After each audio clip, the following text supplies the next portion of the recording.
यदि ये लोग नहीं गए ना तो ये बेरोजगार वैसे भी हो जाएंगे फिर। नहीं भाई, ये राजनाथ और हम बनेंगे दीनानाथ चौहान। अब आपको पता है कांचे के संग क्या होता है। मैं खुद नमस्कार, आप देख रहे हैं जन उजाला न्यूज़। मैं हूं आपके साथ आंचल। हमारे देश भारत में आए दिन बेरोजगारी की चर्चा सुनने को मिल जाती है। खासकर देश के बेरोजगार युवा अपनी बेरोजगारी को लेकर खासा परेशान दिखाई देते हैं। ऐसे में केंद्र की मोदी सरकार ने युवाओं की परेशानियों पर मरहम लगाते हुए एक ऐसी नई योजना की घोषणा की है जिसमें देश के तमाम युवा बेरोजगारों को सेना में सेवा का अवसर मिलेगा। इस नई योजना को अग्निपथ योजना का नाम दिया गया है। इस योजना के तहत देश के तमाम 17.5 साल से 23 वर्ष के युवाओं को 4 साल तक सेना में राष्ट्र सेवा का मौका मिलेगा। 4 साल की सेवा के बाद इनके सीवी में इंडियन आर्मी सर्विस का टैग भी लग जाएगा। इसके साथ ही केंद्र और राज्य स्तरीय नौकरियों में भी इनको वरीयता दी जाएगी। लेकिन इसके बाद भी देश भर में इस योजना को लेकर विरोध प्रदर्शन हो रहा है। देश के तमाम जगहों पर युवा इस योजना को लेकर प्रदर्शन कर रहे हैं। इसी को लेकर हमारी जन उजाला संवाददाता भावना ने इस योजना को लेकर देहरादून के युवाओं से उनकी राय जानने की कोशिश की है। देखिए हमारी यह रिपोर्ट। नमस्कार, आप देख रहे हैं जन उजाला न्यूज़। मैं हूं भावना और आज हम लोग OLF ग्राउंड में आए हैं। यहाँ पर हम युवाओं से जानने आए हैं कि अग्निवीर योजना के बारे में उनकी क्या राय है। आपका नाम? आर्यन धारीवाल। आपने अग्नि योजना के बारे में तो सुना ही होगा, तो उसको लेके आपका क्या राय है? मेरा ये है कि जब अग्नि योजना आई तो पहली बात तो अगर गवर्नमेंट के पर्सपेक्टिव से देखा जाए तो वो इन्होंने इसलिए कराया ताकि जो पेंशन ज़्यादा आ रही है हमारे देश में, बहुत लोग मतलब ऐसे भी हैं, उन्हें ऐसा लगता है कि जो पेंशन वो दे रहे हैं वो ज़्यादा दे रहे हैं। तो अगर मेरे हिसाब से मिलिट्री फोर्सेस है जो हमारी, वो सबसे इम्पॉर्टेंट है हमारे देश के लिए। तो पहली बात तो जो आज के डेट में उन्हें सैलरी प्रोवाइड होती है वो बहुत कम होती है।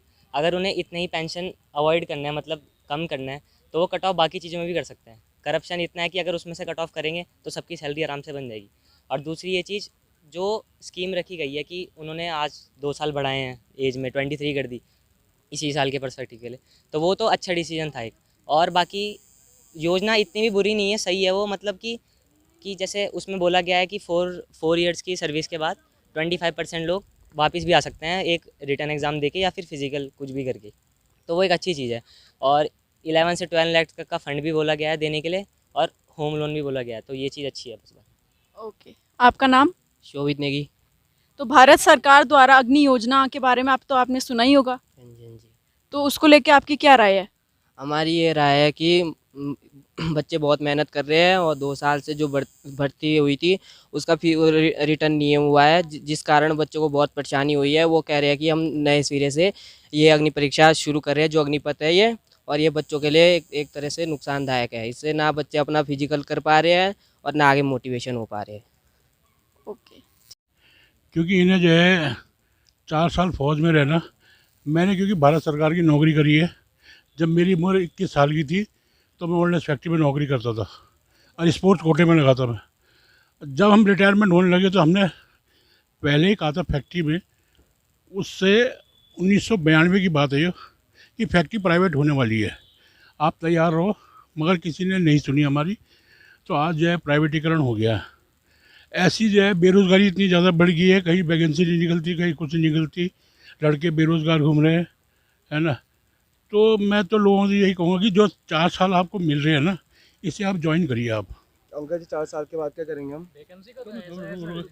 अब जो है उसके बाद जो है आने वाले समय में, उत्तराखंड की बात कर रहा हूँ क्योंकि मैं उत्तराखंड में यहाँ बचपन से रहा हूँ। आने वाले समय में 4 साल बाद यदि ये लोग नहीं गए ना तो ये बेरोज़गार वैसे भी हो जाएंगे फिर। क्योंकि जब वो आगे वहाँ से लौट के वापस आएंगे, जो 25% वहाँ रह जाएंगे वो तो रहेंगे, मगर इनको प्रेफरेंस बहुत ज़्यादा मिलेगा। अंकल जी की चीज़ें मिलेगा? क्या करेंगे? पुलिस में, अंकल जी एक बात बताओ, BSF में, CRPF में, पुलिस की भर्ती। ओए रुक जा भाई, रुक जा, ओए रुक जा भाई, रुक जा। नहीं, मैं तो जो वो सुन रहा हूँ, आज भी मैंने उसकी वो सुनी है कि क्या बोलते 23 साल कर दी उम्र मैंने। मैं रोज़ समाचार सुनता हूँ और मैं देखता भी हूँ इस तरीके को, क्योंकि ये नहीं, मैं तो भाई किसी चैनल का नहीं हूँ, ना मुझे कोई वो है इंटरेस्ट कोई किसी भी चीज़ से।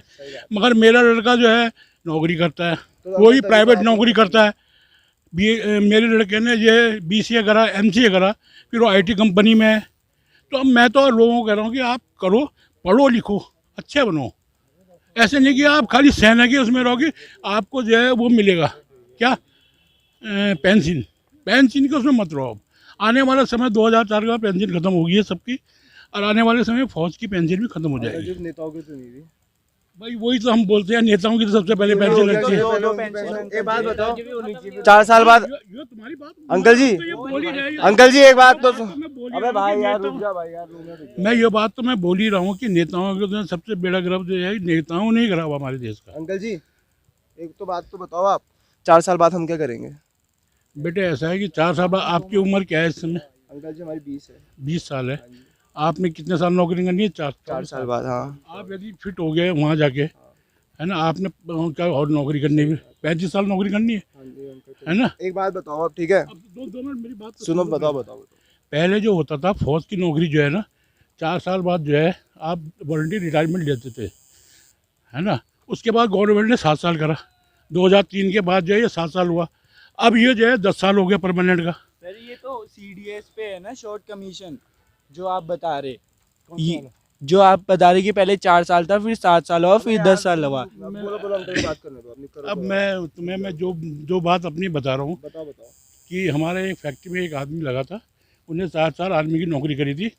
वो अंकल जी ये उल्लू बना रही है सरकार, ये पूरा खराब हो रहा है। अंकल जी बीजेपी को वोट नहीं मिलेगा। अंकल जी मेरे से ज्यादा तो कोई मोदी करता भी नहीं होगा इस ग्राउंड में। भाई सुन लो भाई, ये लौंडे वो है इसके। देख भाई ना, मैंने तो मोदी के जमाने में अंकल जी हमारे तो छाती में घोप दिया खंजर। ऐसा है ना, मैंने तो ना मोदी के टाइम में भर्ती हुआ, ना मैं कांग्रेस के टाइम में हुआ भर्ती है। उस समय इंदिरा गांधी मरी थी तब मैं भर्ती हुआ था। भाई तुम क्या बोलना चाहते हो भाई इसके बारे में, अग्निपथ योजना के बारे में? जो है करो, अबे बंदे ने बोल तो दे भाई, तू साथ में है वो है, इसके फॉर है वो है, अगेंस्ट है। क्या बोलूं यार, मैं बहुत गालियां दे चुका हूं मैं। हाँ बस देख लो अंकल जी, आप ही साथ में होगे तो आपकी उम्र चली गई है, आपको देश प्रेम अरे करना भाई है। मैं तो जो मेरे लिए तो क्या है, मैं तो 65 साल की मेरी उम्र है, मैं आज भी ग्राउंड में आ रहा हूँ। पहले ही फुटबॉल खेलता था, स्पोर्ट्स कोटे में मैं भी लगा। मैंने भी इतनी मेहनत करी इसी ग्राउंड में मैं खेला है, सब वो सब छोड़ो, हम तो है ना। मैंने भी इस ग्राउंड का कम से 20 चक्कर मारे, नहीं है बताओ भाई, अब लड़की 20 चक्कर मारे मैंने। देसी भाई आप क्या बोलना चाहते हो? बिल्कुल देसी भाई बोलो। मैं तो यही बोलना चाह रहा कि ये वापस बस भाई तुम ही बोल दो मेरे पे। बस भाई अब देख लो, कोई नहीं बोलेगा, कोई मेरा नहीं खुद का रिटर्न एग्जाम पेंडिंग है। यहाँ पे नहीं भी कई जन है जिनका रिटर्न एग्जाम पेंडिंग है। अब जो ये नई स्कीम कह रही टीओडी, और इन्होंने इनका कहने का तात्पर्य तो यही है कि जो पुरानी जितनी भी भर्तियां पेंडिंग थी, जिनके भी मतलब सी एग्ज़ाम होने थे, वो सारे कैंसिल करना चाह रहे, और जितने भी ये मतलब यूथ हैं इन सबको टीओडी के अंदर लेना चाह रहे। तो कम से कम इन्हें पुरानी भर्तियां तो करानी चाहिए जो पेंडिंग पड़ी हुई। और 4 साल के लिए भाई इनसे बोलो तुम जाओ भाई, अपने लॉन्डो को भेजो, हम तो नहीं यार जाएंगे हमारी 4 साल फैमिली के लिए। कंडीशन इतनी अच्छी होती, बीसी हमसे कर रहे होते तो हम यहाँ शरीर नहीं घिस रहे होते अपना, हम कॉलेज में होते तो आप अभी। बोल रहे ना अंकल जी, हमारी सोच बात करो, ये करो। ये इसने बहुत बढ़िया बात करी। मेरी इतनी हालत ख़राब थी ना, जब मैं नौकरी लगाता, मेरे घर पे खाने के लिए नहीं होता था। मैंने कितने इस ग्राउंड के चक्कर काटे ये मुझे पता है। मैंने अच्छे खिलाड़ियों के साथ फुटबॉल खेला, अच्छे देहरादून के टॉप खिलाड़ियों के साथ बोलेगा, तब मुझे जो है इस ग्राउंड में जो है स्पेशल नौकरी मिली।